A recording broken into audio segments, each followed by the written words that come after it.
The card on the bottom of the deck is the King of Stones, a horse. And King of Stones can be your earth sign, like a Taurus, Virgo, or Capricorn. It doesn't necessarily have to be, but this is a very stable individual. Not to pun, horse stable, haha. But horse can do with movement, travel, new beginnings, fresh starts. But it is very stable energy, this King of Stones, typically. Like, this is somebody who's got a good head on his or her shoulders, business sense, manager, balance the budget, pay their bills on time, that kind of person. So if you're looking for someone that you can like marry, have kids with, have a stable home life with, King of Stones would be your guy or your gal. Sex is irrelevant with that. Male, female. It could really be anyone that's in that kind of an energy. Sometimes independent, strong, smart businesswoman type can give off kingly energy because she's sufficient unto herself. Some queens can read that way too. So I mean, it's again, it's more about the energy of the person than anything specific like that. But King of Stones, again, stable person, somebody that you would want to get to know. You'd want this person to be your boss. You'd want them to be your partner, that kind of thing. So let's see how this energy plays out in the rest of the reading today. We start with the Queen of Wands, represented by the hair. And Queen of Wands is your fire sign, like Aries, Leo, Sagittarius, or somebody who's in that kind of energy. This can be a very fertile person. This could be a pregnant person. This could be, but not necessarily, but somebody who knows how to put their passion into action. Someone who, they don't just say they're going to write the great American novel. They actually go out and do it. They create that startup company. They don't apologize for that. They're kind of the get up and goer, the get things done kind of person, right? So although these energies are different, the King of Stones too had to have some get up and go to be able to get up and go and do whatever the King of Stones did. So I'm going to keep going, but some of you, this I think may be a relationship. Our next card that we have is the King of Cups. And the King of Cups is loving energy. This is about a soulmate type energy. King of Cups is a water sign, possibly Cancer, Scorpio, or Pisces. And when we look at these two together, we're seeing a fresh start. We're seeing a positive match. We're seeing fertility energy, getting things done, making things happen, loving energy. Now, these reindeer, both the male and the female, have antlers, which is unusual, but reindeer are a little bit different. I think reindeer are members of the caribou family, and caribou are a little bit different than deer. Most of us are more familiar with deer, where the females don't have antlers and the males do, but then shed them after the mating season ends. And in this scenario, I'm going to point this out, I don't know why, these mushrooms, in certain northern tribes around the Arctic Circle, where caribou are, reindeer, these caribou would eat these mushrooms, and then the shaman would drink the distilled urine from these reindeer, and they were psychedelic mushrooms. They would trip drinking that, and it would send them into these shamanic visions, these journeys. It was a very spiritual trip.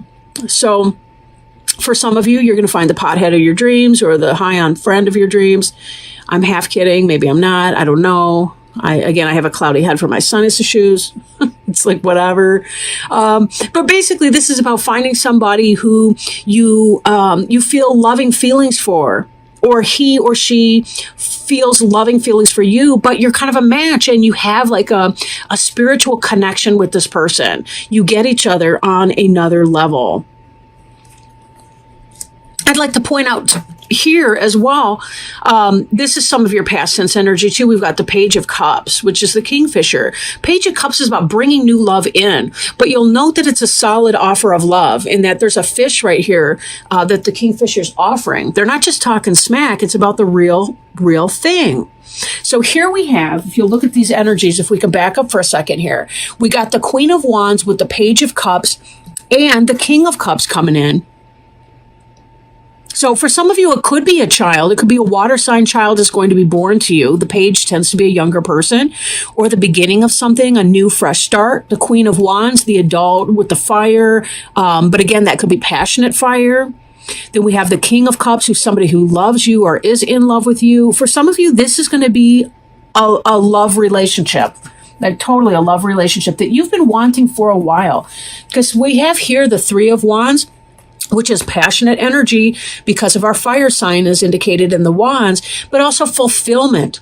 And if some of you have needed some healing, and I am having a Marvin Gaye sexual healing kind of a moment here because of some of the romantic cards we see.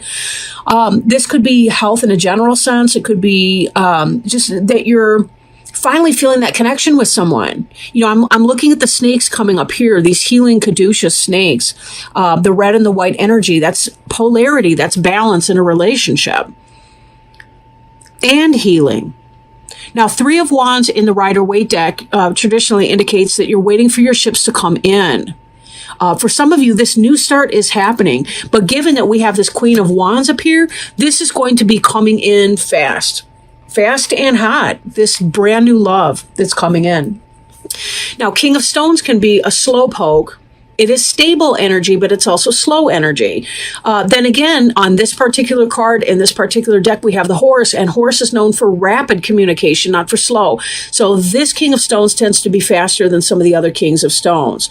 This could be that maybe you guys are older. I don't mean older like age, but like old enough that you have your business sense, you already have your house or your home. So it's easier to build a foundation because you already have that. Like you don't have to go through the first of everything.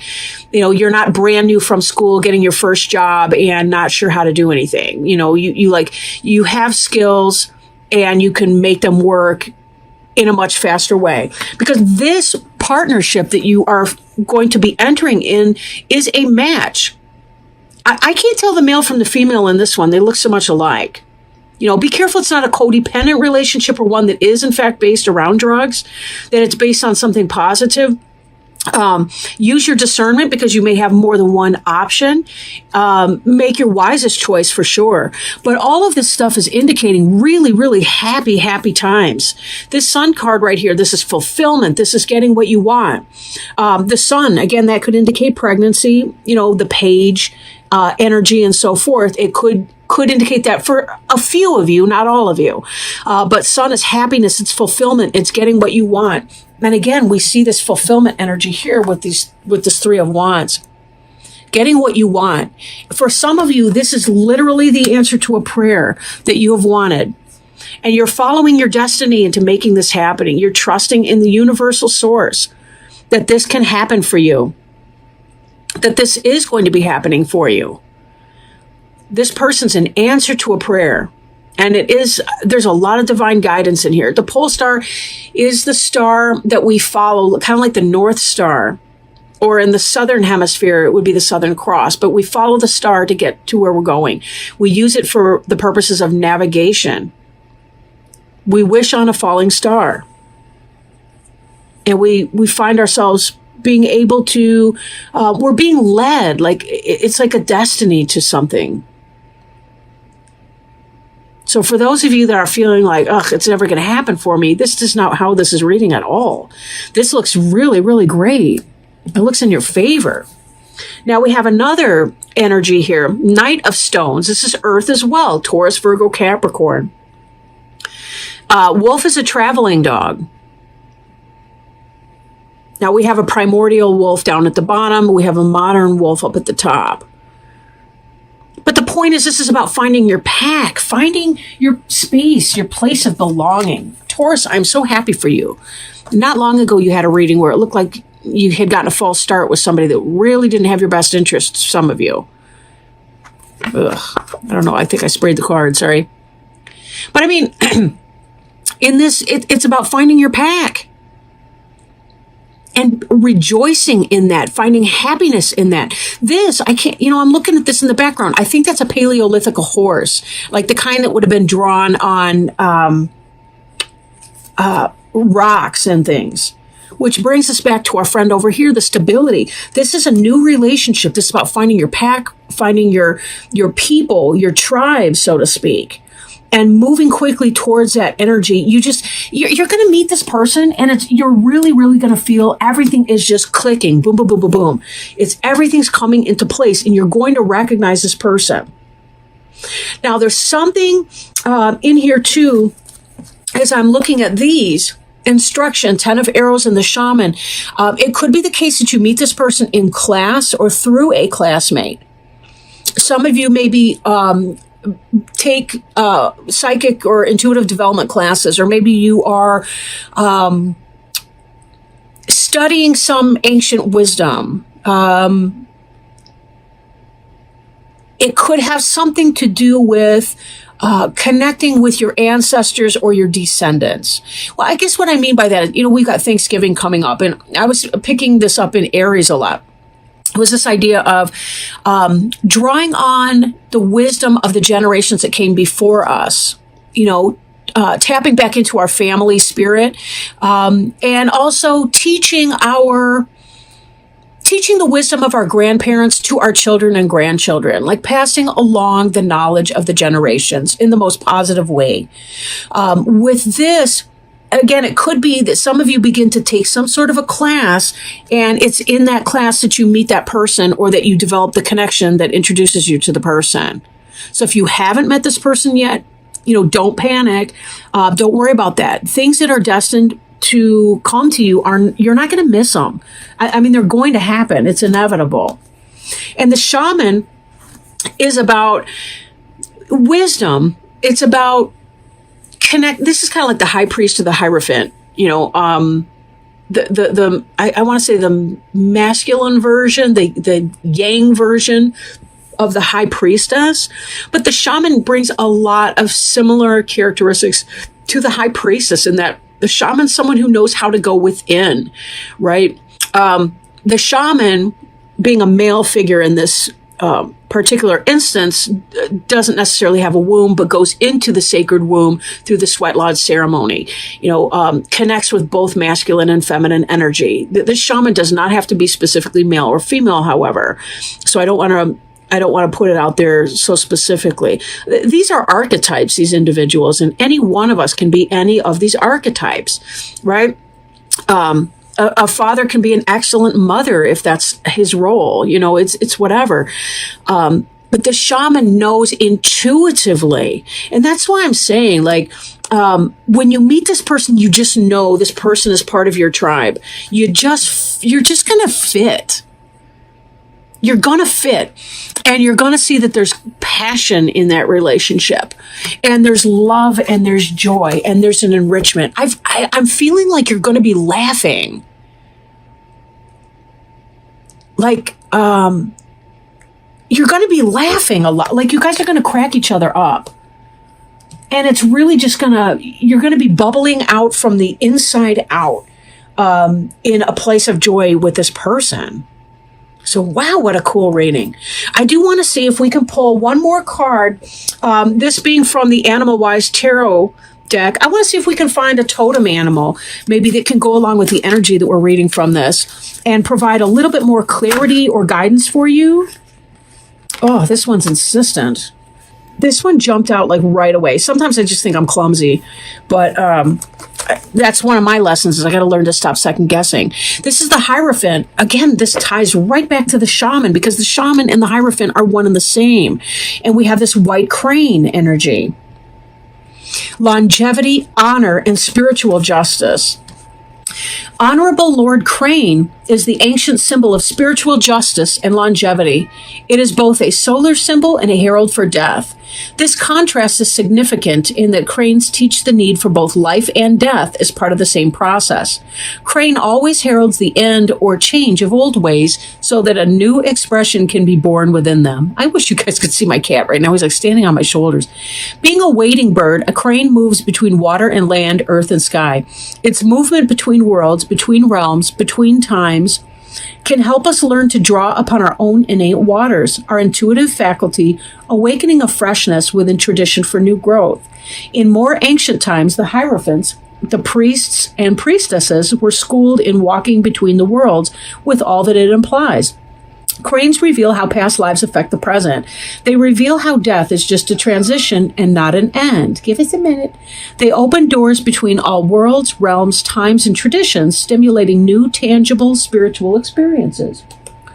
Crane always awakens to us the ancient ones, the beings of spirit in the various spiritual realms, including that of the fairy. Now is the time to draw upon ancient teachings and to find ways of re-expressing them within the modern world and within your current life. The crane, because of its link between the worlds, awakens past lives, reveals how ancient we truly are, and how the past is affecting our present. It heralds a new understanding of life issues and of sacrifices we have made or are making by revealing our karma and how the laws of spiritual justice are at play within our life. The crane often lays 2 eggs in the wild, but usually only rears 1. The parents are very secretive in rearing their vulnerable young. This reflects a need to develop a new sense of protectiveness, a need for secrecy in regards to something being given birth to within our life. In this way, the birth and the ensuing life will be long and productive. Crane reminds us to celebrate our creative resources and to keep them alive, and teach us that through proper focus, that to which we give birth will have a long, honorable life. Hang on. Okay, sometimes they have questions for us to ask, but he didn't put any questions in here, this author. Crane in reverse can also reveal how we are too rigid in our beliefs and traditions, conforming to them without knowing why or for what benefit, other than it has always been done this way. Reverse crane reminds us there's benefit from following the traditions of the past only when given fresh expression and perspectives. So, again, as we're looking at this kind of energy here, things that we may be given birth to, but seeking instruction, but adapting perhaps our instruction to our current situation, right? It was wonderful how our grandparents and great-grandparents may have done things. Then again, we may need to adapt that. We may need to adapt that recipe. We don't cook with lard in the United States really anymore. So we're going to have to learn how to cook with some other ingredient, that'll give us a similar effect. But whatever that is, just like when you alter a recipe, because of your health needs, low sodium is the way, if you're a heart patient or whatever the case. So, valuable lessons in this, definitely, right? Longevity, honor, and spiritual justice, finding your pack, finding your place of belonging, taking your old messages and adapting them for your new and current situations, finding the love that there is to be had.